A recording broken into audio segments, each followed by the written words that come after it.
அந்த பர்சன்டேஜ் எடுக்கிறப்ப ஏன் வந்து சவுத்தில் இருக்க டிஸ்ட்ரிக்ட் எல்லாமே வந்து ரொம்ப ஹையர் பர்சன்டேஜில் இருக்கும், நார்த்தில் வர வர சைடு திருவண்ணாமலை, கடலூர், விழுப்புரம்லாம் வர வர என்ன ஆகும், குறைஞ்சிக்கிட்டே இருக்கும். அதுக்கு ரீசன் என்ன அப்படின்னு அனலைஸ் பண்ணா, அவங்க வந்து படிப்பை பற்றின அவேர்னஸ் வந்து அவங்க பேரண்ட்ஸை எப்படி இருப்பாங்க. நிறைய பேரண்ட்ஸ் வந்து 75% ஓரளவு படிச்ச பேரண்ட்ஸ். இப்போ இந்த மெயின் என்ன அப்படின்னு பார்க்கணும்னா, இந்த முதல் தலைமுறை பட்டதாரின்னு சொல்லுவோம் இல்லையா, ஃபர்ஸ்ட் ஜென்ரேஷன் கிராஜுவேட்ஸ். முதல்ல அவங்க வீட்டில் இருந்து அந்த குடும்பத்துலேருந்து அவங்க தான் படிக்கிறவங்களா இருக்காங்க. First generation graduate. யாரெல்லாம் அப்படி ஃபர்ஸ்ட் ஜென்ரேஷன் கிராஜுவேட் சொல்லி பார்ப்போம், லைக் பாப்பா எத்தனை பேர் இருப்பாங்க.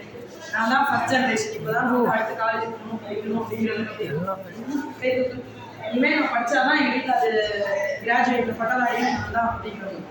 இதில் 25 பேர்ல எத்தனை பேர் கை தூக்குறாங்க. அப்போ ஃபர்ஸ்ட் ஜென்ரேஷன் அப்படிங்கிறதுல கிராஜுவேஷன்ல இத்தனை பேர் நீ இருக்கிற. அப்போ குடும்பத்துக்கே வந்து படிப்பறிவு அடுத்த ஜென்ரேஷனுக்கு கொண்டு போகக்கூடிய மெயின் பொறுப்பை யார்கிட்ட தான் இருக்கு, உங்ககிட்ட தான் இருக்கு. புரியுதா? அப்போ அந்த முதல் தலைமுறை பட்டதாரிங்கிறவங்கலாம் இன்னும் ரொம்ப அதிக மெனக்கெடல். அவங்களுக்கு அந்த படிப்பை பற்றின அவேர்னஸ் கொடுக்கறதுக்கு ஃபேமிலியில் என்ன இருக்காது, சரியான வழிகாட்டுதல் இருக்காது. ஆனால் இதை நான் அனலைஸ் பண்ணதில் சவுத்தில் பார்த்தீங்கன்னா ஃபர்ஸ்ட் ஜென்ரேஷன் கிராஜுவேட்ஸ்னு கணக்கெடுத்தா கம்மியாக இருப்பாங்க. ஏன்னா அவங்க பேரண்ட்ஸே, இப்போ நாங்களே இருக்கிறோம், எங்களோட பிள்ளைங்களுக்கு நாங்கள் என்ன பண்ண முடியும், சரியான ஒரு கைடன்ஸ் இருக்கும், அவங்கள எந்த வழியில் கொண்டு போகலாம், எப்படி படிக்க வைக்கலாம்னு.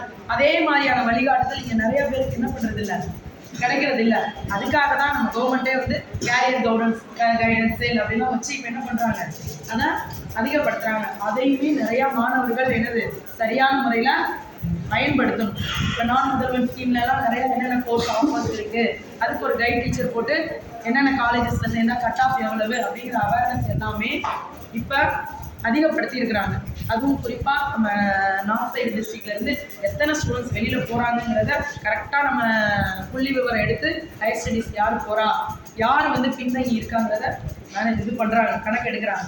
ஸோ அப்படி இருக்கக்கூடிய சூழலில் உங்களுக்கான வாய்ப்புகள் வந்து கொட்டி கிடக்குது. நீங்கள் தான் அதை பயன்படுத்துறதுக்கு தயாராக இருக்கணும். அதில் ரொம்ப முக்கியமான ஒன்று, நீ கஷ்டப்பட்டு படிக்கிறத விட நீ வந்து என்ன பண்ணணும், இஷ்டப்பட்டு படிக்கணும். நான் படிக்கணும், அடுத்த நிலைமைக்கு இது வரணும், என்னால் அடுத்த ஜென்ரேஷன் என்னோட தலைமுறையே என்ன பண்ணணும், தலைமுறைக்கே வந்து கல்வி கிடைக்கணும் அப்படிங்கிறது என் கையில் தான் இருக்குது. நீ ஏன் சார் சொன்ன மாதிரி ஏதோ ஒரு கூலி தொழிலாளியாக போனேன் அப்படின்னா நாளைக்கு உன் பிள்ளைக்கு சொல்கிறதுக்கான அறிவு போதுமான அளவு உங்ககிட்ட இருக்காது.